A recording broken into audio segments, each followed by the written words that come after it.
every story and every voice matters. UBC, inspiring Uganda.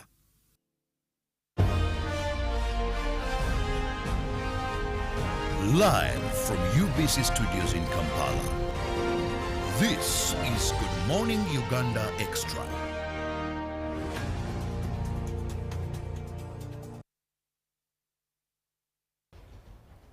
It's good having you with us on UBC TV. Welcome to the Extra. Robert Chirabo, in case you have just joined. But a quick reminder, we're always here from 6:30 when we begin our live broadcast with Good Morning Uganda. Now, this is an extension, the Extra. This morning, I want to look at issues regarding safety, health, and well-being of workers. Many people wake up every morning to go and work, but the big question is, how safe is your workplace?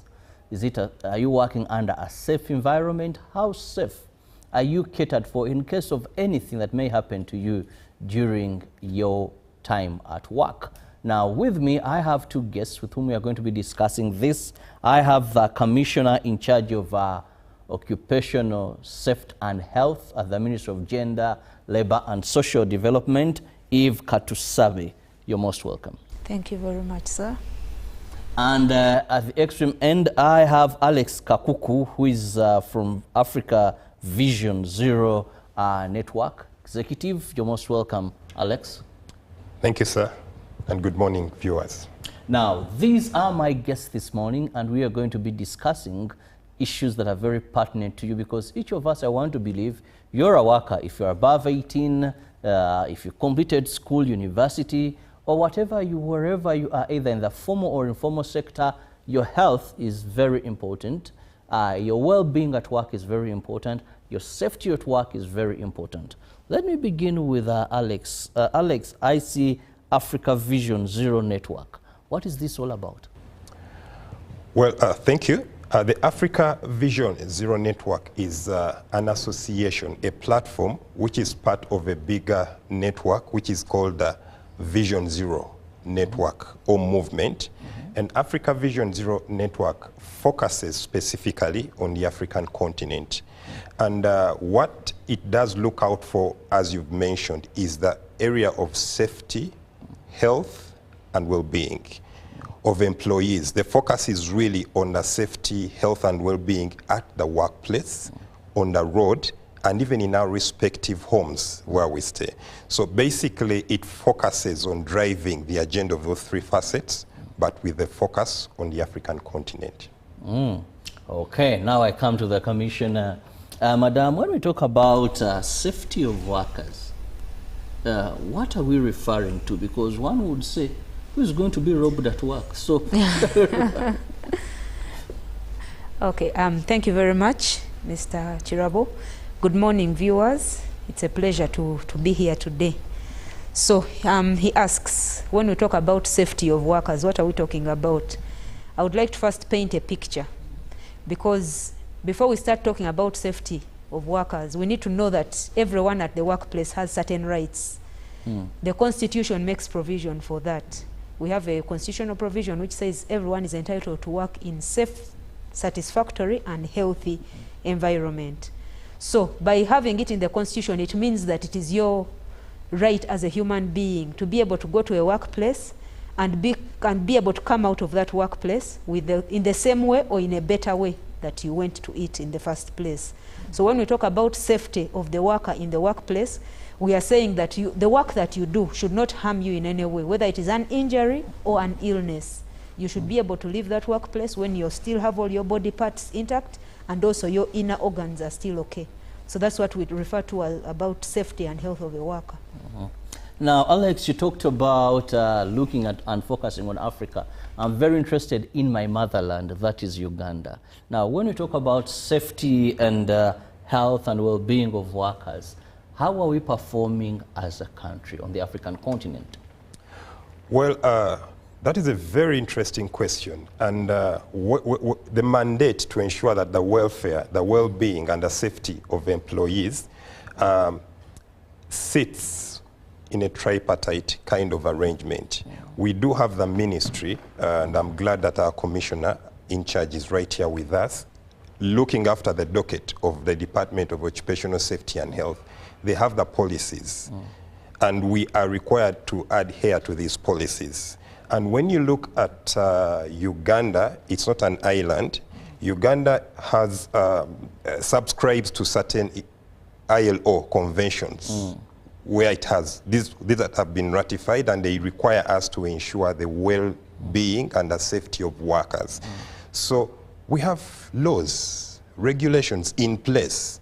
So after the ministry having that in line with the international community, then it gets back to the other tripartite partners, and these are the employers, the people who give us work or give people work, and they enable them to, you know, make money and provide for their families. They also have a role to play. And then last but not least, it's the individual, the worker themselves. They have to look after their own well-being, their own safety, but also the well-being and the safety of their colleagues at work. So asking me a question of where we are at as the motherland, there are areas where we are still dragging. And the reason why an organization, an association like Africa Vision Zero Network comes on board, it helps us to have an opportunity to outweigh our performance against other geographies on the continent. And where we have gaps, we are able to not reinvent the wheel, but to benchmark, to work with other markets probably that have addressed the challenges better than us, and we learn together. And it's tripartite, like I said. The ministry takes lead in form of enforcement. Then for us, more from the private sector come through and jointly work together with the ministry. So as we'll be probably talking a little later, this platform will help us to unveil, to understand where our performance is and what is it that we must do to address the challenges, safety, health and well-being in Uganda. Now, Commissioner, coming back to you, Uganda is known for good policies. Uganda is known for good laws, very good laws, I must say. And no wonder one said laws are born in Uganda, grown and whatever. But coming back to our position as a country, where we have high levels of unemployment, let's look at public awareness. One, he talked about a tripartite approach. I first of all want to look at the government. Yes, you make policies. Are we investing so much, or are we making meaningful investment in ensuring that we promote safety at workplaces? Then coming to individuals, are we even aware? The employers, the people that give us jobs, are they aware that for sure if someone must work these hours, indeed we make sure they work these hours? If it's overtime, it's paid. Are they sure that this person has a right to food? You know, this person has a right to this. Then ask the workers, are we even aware? You know, can we stand up for, would I call them rights, or for what we are supposed to get? Or it's about someone saying, praise the name of the Lord, I've gotten a job. So let's look at that tripartite approach regarding knowledge, and then we look at enforcement as well. Okay. Indeed, as you have rightly pointed out, government has certain critical functions, one being that policy angle where we set the laws, and you have rightly observed we have put in place very good laws. But I would like to differ a bit on the aspect of us not really enforcing them, that they are grown elsewhere and enforced elsewhere.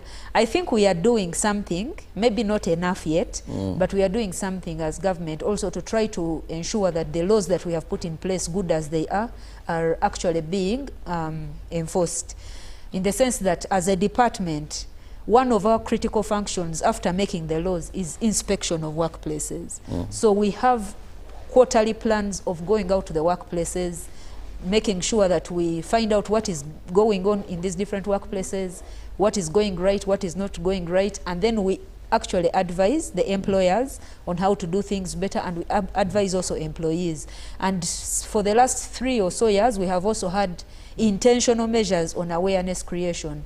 We have been going through at first we were doing workshops, but of course they proved expensive. But we have embraced technology, and we are trying to do more of webinars. So many times we send out information on webinars that we are hosting on different topical issues in regard to occupational safety and health. And it is open to the general public, to everybody who is at least has information on technology, to be able to log in and get to know what is going on. Maybe one more aspect that I would like to ride on is the aspect of World Day for Safety and Health. Every year we commemorate that day since 2004. And we use that day as a platform to sensitize the public, to get the information out there about the rights, the workers' rights. So every April 28th, we actually use that opportunity to sensitize people about their rights in terms of safety and health at the workplace. Those are some of the avenues we are using to get information out there to supplement our enforcement measures. Very interesting. Of course, I must say it is a drop in the ocean when you move around. Yes, I accept the Minister for Labour, State for Labour. I think she's Madam Esther Anyakun. Oh, yes. At least I've seen her visit some, but more so private sector. I don't know why I don't visit government entities as well, but most I've seen her visit some in hotels, some industries. Industrial parks. Industrial parks. Yeah, she has been so vigilant and vigorous when it comes to visiting industrial parks to see how things are being managed. But I must say, still so much is left to be done. That's true. And so little has been done so far. Now, Alex, your observation, what has been the challenge in enforcing labor laws? Because when you look at the conventions ratified regarding the International Labour Organization, there are very many of them that we've ratified as a country. But when you move out there silently, leave alone announcing the commissioner is coming for an inspection here, and of course I can brief my people, we're more get out and you know, and they want jobs. But there is so much violation happening there. There is so much. How many people are we talking about? Let's go to the informal sector. That housemates are girls below 18. Someone even rightly says, you know, when we go to these industries, how many people don't have contracts? He comes into work and the boss tells him, Genda, sikwetaga. Have chased you, and they just have to go. How many of those have lost arms, have lost fingers? There's an industry, I almost asked them, is it a requirement for you to have 4 fingers to work here? Machines itusale engalo. So what aren't we doing right, Alex? Well, it's a good question and quite versatile in response to the different challenges. First and foremost, the importance of safety and well-being, if you look at it from a global perspective, the International Labour Organization actually did pass it as a fundamental human right. It's no longer just another requirement that must be fulfilled, but it's more of a must-have, just like any other human right. So we have to look at it from that point, from that perspective. And that should drive every stakeholder's effort and commitment. Now, that said, what I believe is one of the greatest challenges, as you've asked a question, is the issue of culture. And broadly, we know that culture is generally about norms, perceptions, beliefs of how people do things. So, for example, if you go to a workplace, let's choose a sector where maybe the employer is cognizant of their roles and responsibility. Maybe they go out of their way to train their employees, provide them with basic PPE, but the individual chooses, because of their culture, not to adhere to the requirements. We've seen it on the road with our borders. If you look at an entity like Safe Border, which was an organized way of cyclists, if you go to a traffic jam session by the traffic lights, you'll get to realize that these Safe Border personnel, in most cases, behave more like other drivers, real drivers. They will not run the traffic lights. But these other colleagues of ours who have not gone through the training, or they've got the training, but they think they need to get to their destination much faster. Even with the training, even with the rules and regulations in place, many of them run the traffic lights. It's unfortunate. I saw a clip where someone literally thought they would beat the train and they wanted to cross. You know, you're supposed to be stopping, the train has hooted, and you are aware of that, but you think for some reason, because of the mindset, because of the culture, you just do things the way you do. So if I can extrapolate that mindset and take it to the workplace, in some places, unfortunately, people are provided with the necessary training, the PPE, the supervision, but they will do it for the supervisor. When they see me as a supervisor approaching, they'll probably put on their gloves, their PPE. The moment I turn my back and I go away, against it, why do I have to put on this helmet? It creates a lot of heat. I'm uncomfortable with this. And the complacency. Some people say, I've been doing this job for the past so many years. I had experience in the telecom sector where I worked for 10 years as a health and safety manager. And of course, we do work at heights in there. People rig, they move on to towers, 30-meter towers, 45 for inspections, for installations. And someone wants to put on their safety harness only when a supervisor is around. The moment you leave, he says, why do I need to put on this belt, this safety harness? It slows me down. And unfortunately, there were some fatalities that were registered, not because the employer did not provide the basic safety equipment and training, but because of the perception, the mindset. So there are so many things.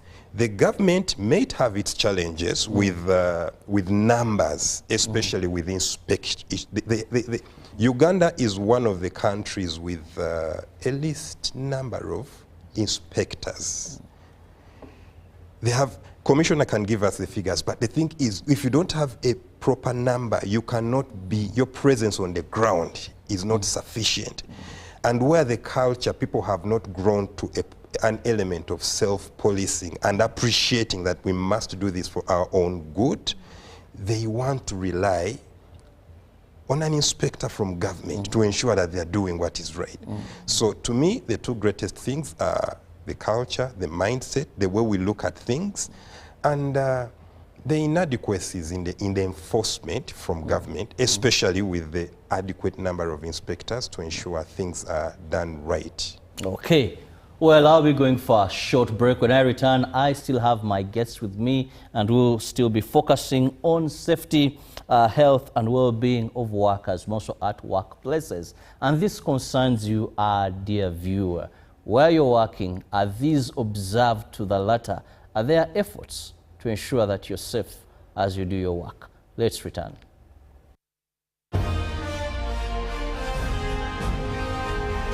Live from UBC Studios in Kampala, this is Good Morning Uganda Extra.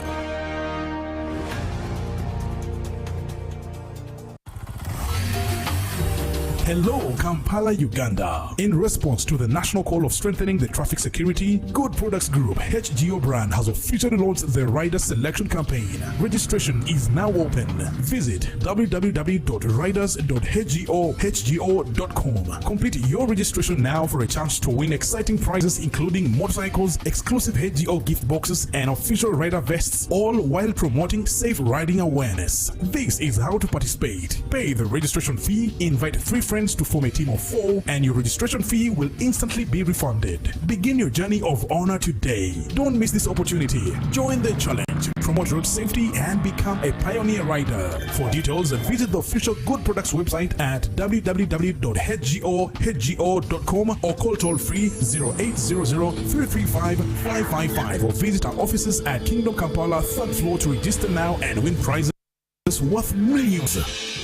Step into a world of excellence, comfort, and pride with Royal Form Furniture, crafted to perfection right here in Uganda. We bring you state-of-the-art living room furniture and bedding products at affordable prices. Our wide variety of mattresses include orthopedic, pillow top, spring mattresses suitable for institutions like hotels and many others for home comfort. With every piece telling a story of royal excellence, our products are built with the highest quality materials made to last. Experience royalty with Royal Foam Furniture, proudly made in Uganda, so buy Uganda and build Uganda. Visit our showrooms at Ginger Road, Chambogo Junction, Bukoto Chisasi Road, and on Victoria Mall, Entebbe, on the first floor. Live from UBC Studios in Kampala, this is Good Morning Uganda Extra.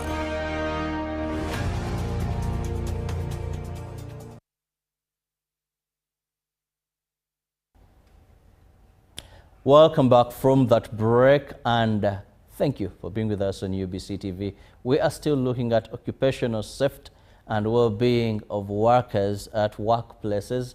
I'm Robert Chirabo Nyonyintono. With me I have Alex Kapuku, who is from Africa Vision Zero Network. And I also have the Commissioner for Safety and Health at the Ministry of Gender, Labour and Social Development. That is Eve Katusabe, with us in studios this morning. Now, Commissioner, before we even go any further, after this break, there was an amendment of the Occupational Safety and Health Act 2006. And of course, we know knowledge is power. What are some of those areas that were critically looked into and amended? Okay, thank you so much, Mr. Chirabo. For starters, the Act of 2006 that we had certain restrictions. For example, it was requiring that an employer who has 5 or more employees should comply with certain obligations. And then it was saying only put in place a safety committee if you have 20 or more workers. Now, in this new amendment, the Act is applying to every workplace, whether you're 2 people in the workplace. So informal sector, we are targeting you right now. We have been keeping a sharp eye because we knew that many of them are 2 or 3 people. But now every workplace will be reached by this Act. The other provision that has been added into this new law is the requirement to have an occupational safety and health audit every year. Like there are workplaces which wait for inspectors, and because like we mentioned earlier, we are few, we may not reach you every year, so people have been relaxing. But now we are going to require you, every workplace, to undertake an audit. Find somebody who can help you do an audit, a professional, and carry out that audit. So if we come to inspect you maybe once in 3 years and we find that you don't have records for the past 2 years, then that is culpable. Then a new provision also is the requirement to have risk assessment. So many times people have been providing PPE. We talk about helmets, gloves, but what is the basis upon which you're giving these things? Sometimes you're giving people helmets, yet they need boots. Maybe you give them gloves and yet they need a safety harness. So now the risk assessment informs you of what you need to put in place. So the law is requiring employers to first do risk assessment before you provide what you provide. Another critical thing that has been added is health surveillance and accident notification, because we have been lacking data as a country. We don't have information, accidents happen and you keep quiet, employers. And yet the law now requires you to report using the quickest means possible to the commissioner, inform us an accident has happened at our workplace. We may or may not take you to court, but we need to investigate the accident, find out what has happened, and then update our records. Now, so, clarity on an accident. The accident has happened. What kind of accident? Because accidents, is it a worker has fallen, a car has knocked someone, or something has come from up and hit, you know? Okay. So, in terms of reporting of accidents, we have accidents which we call minor, serious, and fatal. So the minor accidents, you're required to keep record within your workplace of all those minor accidents. I've cut myself, a stone has hit, a brick has hit my toe. Those are what we call minor accidents. If it does not make a worker get off work for at least a day or 3, between a day and 3. If a worker can be able to work tomorrow when they had a minor injury today, that is, you record it, but you don't report it to the commissioner. But if it's an injury that's going to require a worker to be hospitalized for more than a day, that is an accident you're supposed to report, as long as it's related to their work. maybe they fell off a height, maybe they were knocked by a car in the course of work, that is an accident that you're supposed to notify to the commissioner. So serious accidents and fatal accidents must be notified to the commissioner. Minor accidents must be recorded within the workplace. Another thing I wanted to mention, maybe in the new Act amendment, is now the Act is regulating what we call safety and health professionals or practitioners. Previously, people have been doing safety and health work, but we don't know them, we don't know their background, we do not know what they are doing. But now we are regulating as a country to make sure that we actually know who is doing safety and health work. Have they trained for this? Are they capable to give the advice to the employers in this regard? I think I can mention those, but there are many other changes within the amendments. Well, that means you must interest yourself to read the Act. Human resource managers must read the Act very, very well, because when it comes to issues of workers and look at those amendments, you the worker also, you know, knowledge is power. How are you going to demand for what you're not aware of? So interest yourself to read. Now, very interesting also is a conference that is coming up. That is the International Vision Zero Conference. And here I want to bring in Alex. We've had a number of conferences when it comes to issues of labor, safety of workers. We even have a designated day. And we celebrate, we join the rest of the world to celebrate that. Now, what is this conference all about?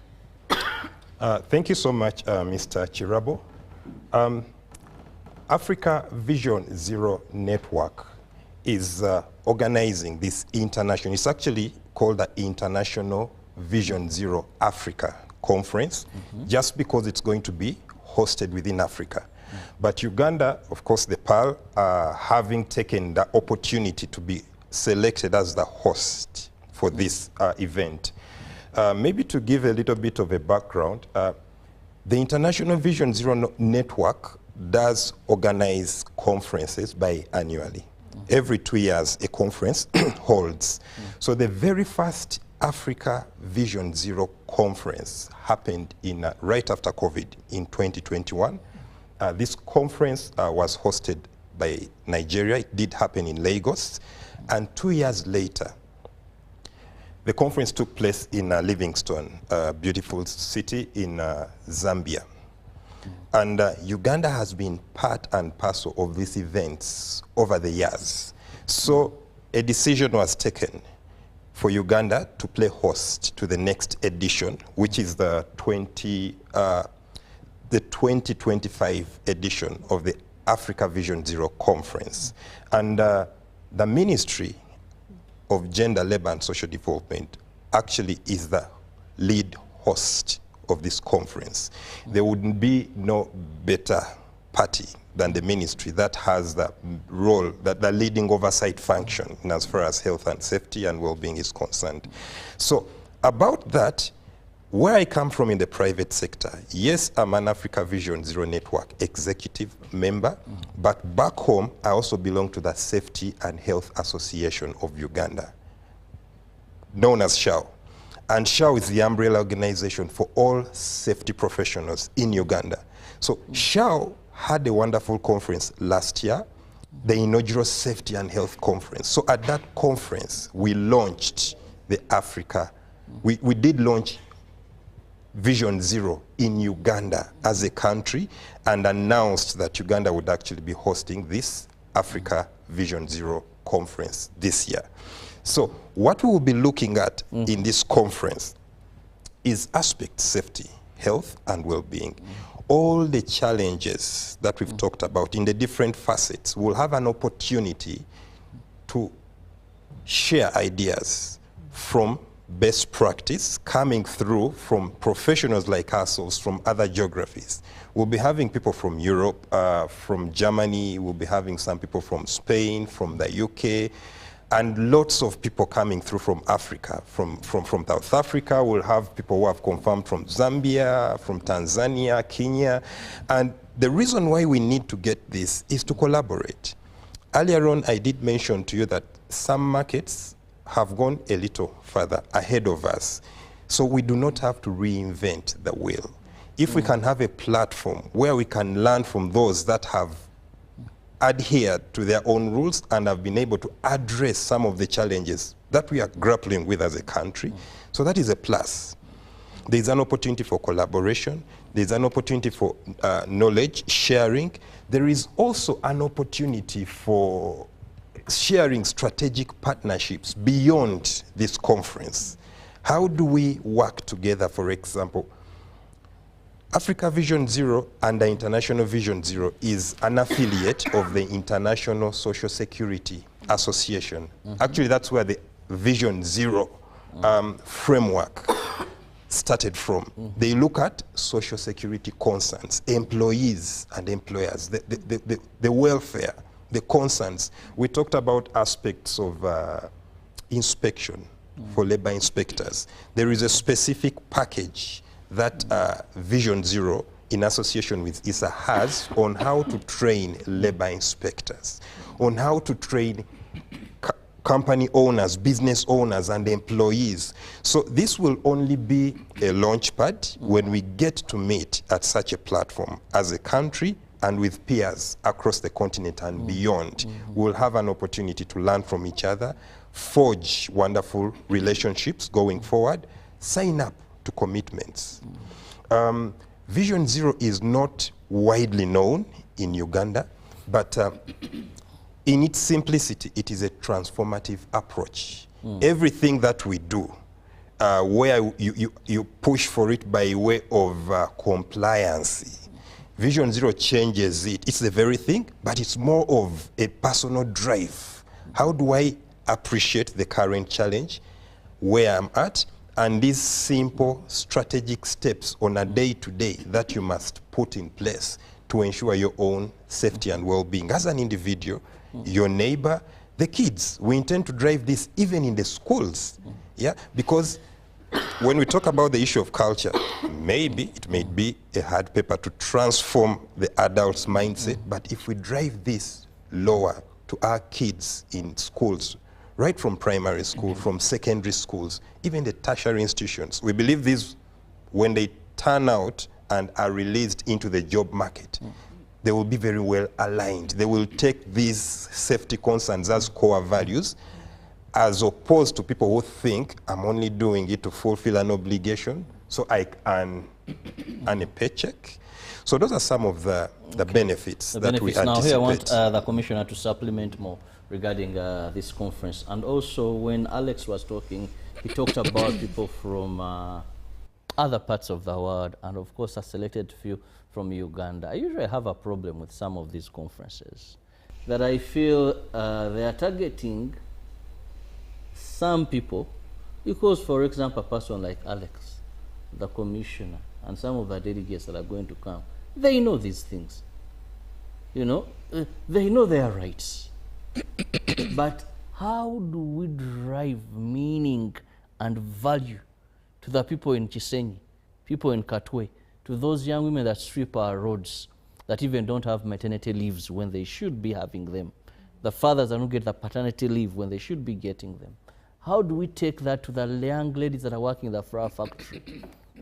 That is almost part of their job requirement, to develop allergies, to do. So I want you to bring meaning and explain value to that target population who may never step in any of these hotels as well.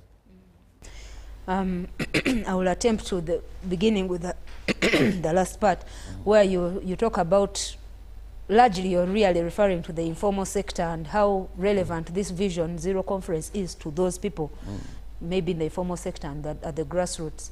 What I would like to say is Vision Zero conference is targeting practitioners. We are going to brainstorm and also share best practices on how people have done it. And one of the key sessions in that conference is going to be informal sector. How are we targeting the informal sector? Because in Uganda, we have already admitted that previously we have kept a blind eye to the informal sector and focused on the formal.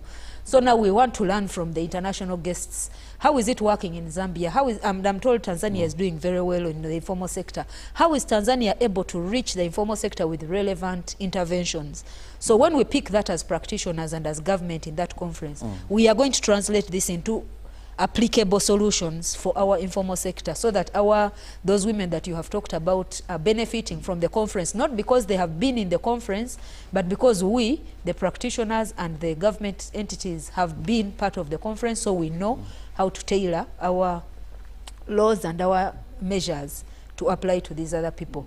I also just thought, in addition to what my colleague Alex has talked about, this conference, this Vision Zero, the concept is we are looking at bringing everything down to zero, the accidents, harm, emissions, everything that you can think of negative in the workplace. You're trying to do your part as an individual to see how you can bring it down to zero. That is why we say Vision Zero. So this is an opportunity for everybody, government, private sector, safety and health practitioners. Please come and be part of that conference, because you're going to learn how to do your work better and also how to be more relevant and useful to your country and to your workplace. Maybe, Commissioner, before I have your parting shot, now I just want to get your experience. How has it been in enforcing the labor laws in this country? One, for example, when we talk about PPEs, personal protective equipment, that tackles my profits as a business person. When we talk about leave, you know, a worker missing, not being present at work, yet I'm paying them. You know, that somehow, for me, I may not understand very well. When we talk about for example, resting places, medical leaves, and all these things, how easy has it been as the implementer? Yes. Okay, to tell the truth, most people out there, the employers, feel like it is a cost. And I guess as government, we need to re-strategize in how we are selling this information. I think we have not been doing a good enough job, in the sense that we have been telling them the law requires you to do this, you are required to do this. However, going forward, we want to adopt the strategy where we are showing you the benefits, because safety and health is actually an investment. It's not a cost per se, but it's an investment. The way you will spend money to make your facility look better, so that you draw in more customers. That is also the benefit of safety and health. If your worker is well rested after maternity leave or after annual leave, when they come back, they are more productive, as opposed to when they work without leave and you think that you're producing, but their productivity went down at maybe half the year mark, and the last half of the year they are just being present, but they are not productive. So invest in these measures, provide for them the necessary like drinking water, because a worker who is thirsty is going to be distracted or dizzy. They can cause accidents. An accident will cost you, the employer. So you need to know that there is actually a benefit in making sure that these measures are put in place. So as government, we need to rethink of how we send this message out, so that the employer is seeing it's not just a legal requirement, but it's a benefit for me. So that is what I see us as government needing to do going forward. Okay, now I must have enough time for Behind the Headlines. That is a replay of our program that we had at night. Now let me just give Alex a minute to have his parting shot. Thank you so much. But as I give my parting shots, let me just underscore an issue that the Commissioner has raised, but let me address more the employer.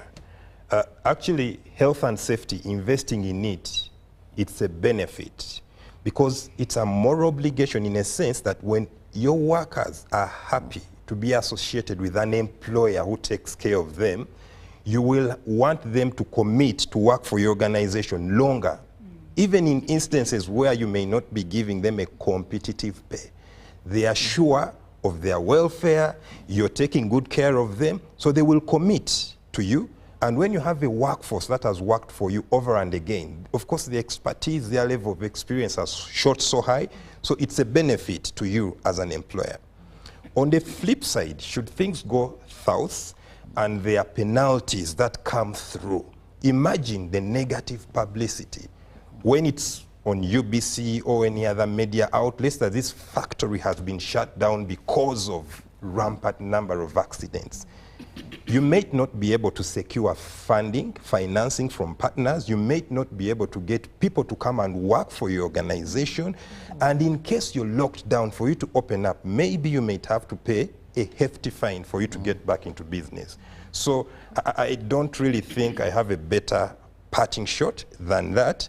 Maybe to just let you know that this conference that is coming up will be happening in August, from the 27th to the 29th of August at the Speak Resort, Munyonyo. We look forward to you signing up.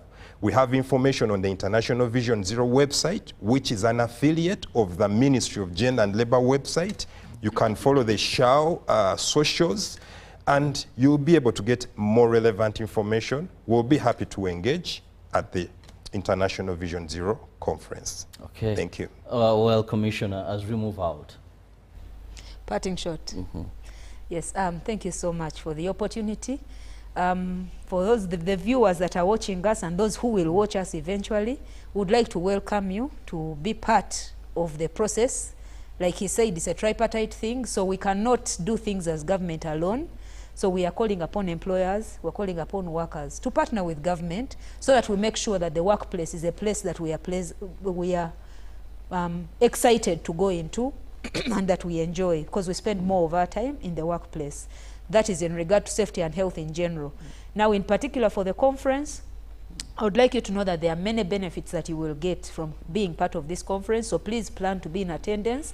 You will build networks that will be good for your business and will last you a long, long time. So please come and socialize and learn in the process.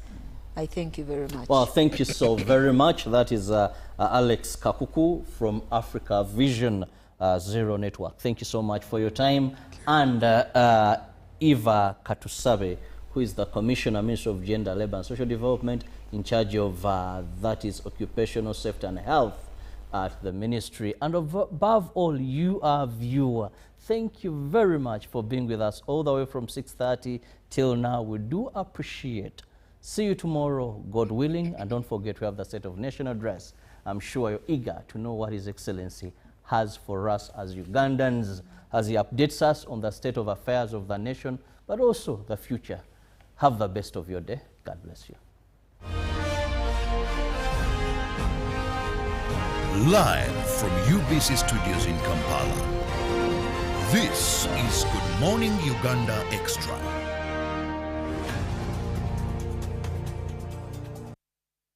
This is a short story about you. No, I don't mean that this is you. No, this is not you. This is me.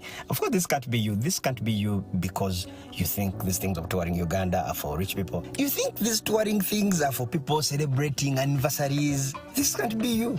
Because you think to enjoy wildlife, you have to first put in a leave request at work. Chimpanzees are just a 30-minute boat ride from Entebbe. And you get a chance to feed, name a chimpanzee, or even adopt a chimpanzee. You can even actually use this as a rehearsal to see if you can really provide food for another living thing. God gave us a beautiful country on a budget. We don't have to fly there, we are already here. This is ours, uniquely ours. You got us on your wallet!